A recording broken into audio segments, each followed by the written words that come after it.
Olá, seja bem-vindo a mais um encontro da Educação Especial na Perspectiva da Educação Inclusiva, aqui do Educa Recife. Meu nome é Thaís Luz e esse é o meu sinal. Hoje vamos dar início a mais uma temática, vamos falar um pouco sobre material didático e os estudantes com deficiência intelectual.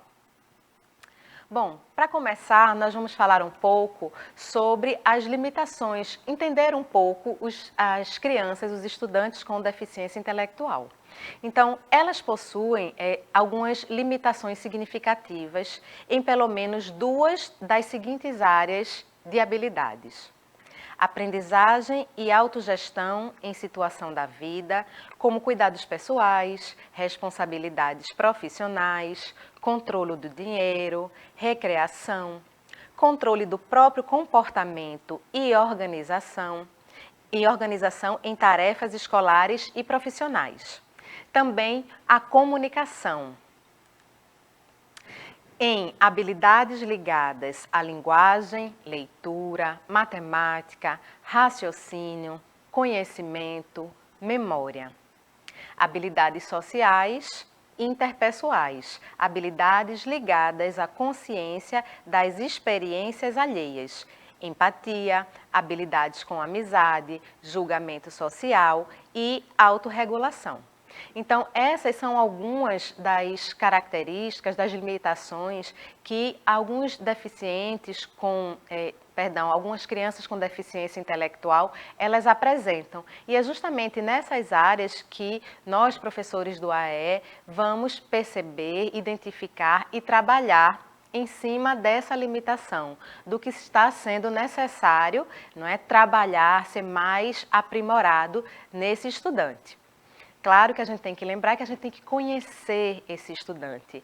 Nunca vamos propor alguma coisa, não é, alguma atividade, sem antes conhecer nosso estudante, identificar quais são as áreas do interesse dele, identificar quais são essas dificuldades. Não necessariamente ele vai ter essa dificuldade, apresentar dificuldades em todas essas áreas, não é? Então, nós, professores do AE, estamos bem atento na hora da avaliação, na primeira avaliação na sala de recurso e, a partir dessa avaliação, identificar e trabalhar com frequência essas habilidades nesses estudantes. Bom, vamos trabalhar a estimulação cognitiva, que seria o quê? Essa estimulação cognitiva, ela visa melhorar o desempenho das funções cognitivas das pessoas, desses estudantes. Então, é isso que nós, professores do AE, vamos estar na nossa sala trabalhando com eles, o tempo todo estimulando, não é, essas funções cognitivas que a gente vai identificar lá durante a nossa avaliação. Bom, e quais seriam essas funções cognitivas?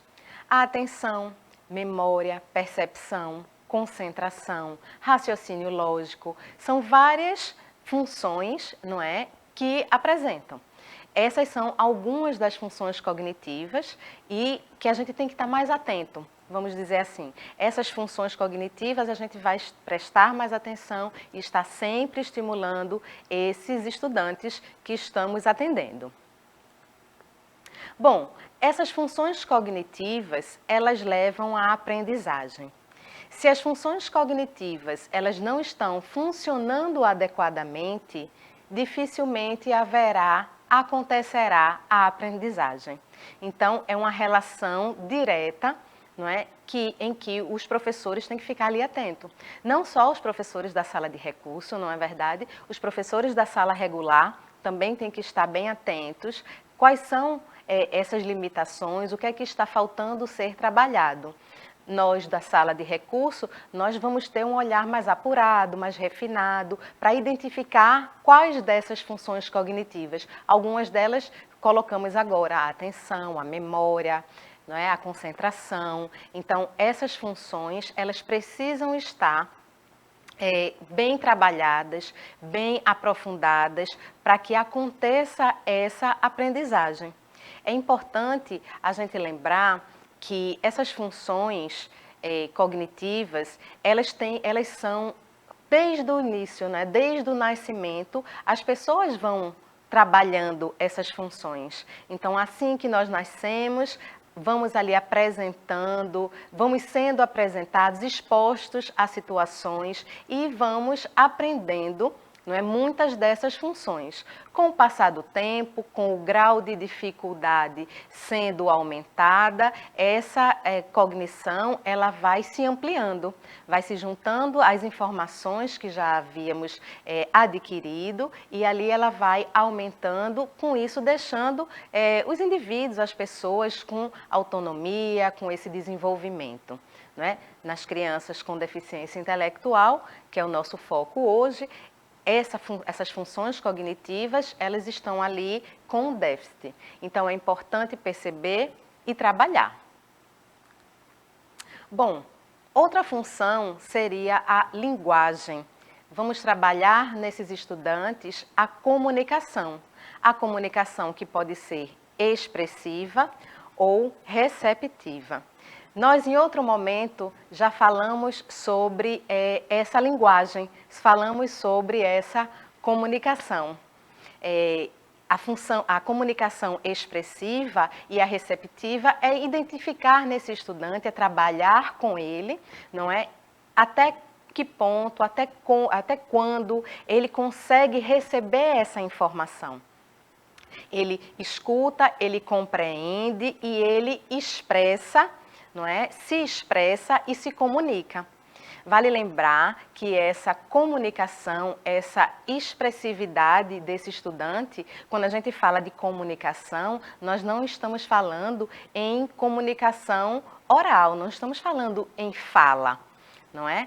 A comunicação não se dá apenas através da fala. Esse estudante, ele pode se comunicar por diversas maneiras. Ele pode fazer uma expressão facial, ele pode se comunicar em língua de sinais, ele pode se comunicar através do desenho.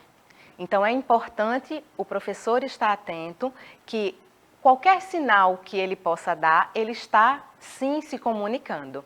Não necessariamente será através da fala. Então, quando esse estudante ele já apresenta uma dificuldade na fala, o professor, tanto da sala de recurso como da sala regular, tem que ficar ainda mais atento aos sinais de comunicação que esse estudante vai apresentar. Se ele está com alguma dúvida, a expressão facial dele vai demonstrar se ele entendeu, se ele não entendeu. Então, essa função, que é a linguagem, ela também precisa estar sendo trabalhada constantemente na sala de recurso com os estudantes com deficiência intelectual.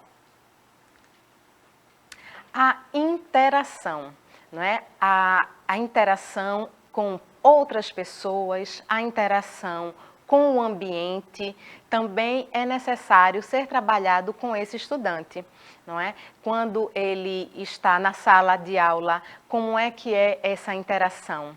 Existe essa interação com o ambiente que ele está, seja na sala de aula, no pátio da escola, no recreio. Como esse estudante ele está interagindo com os outros e com o ambiente.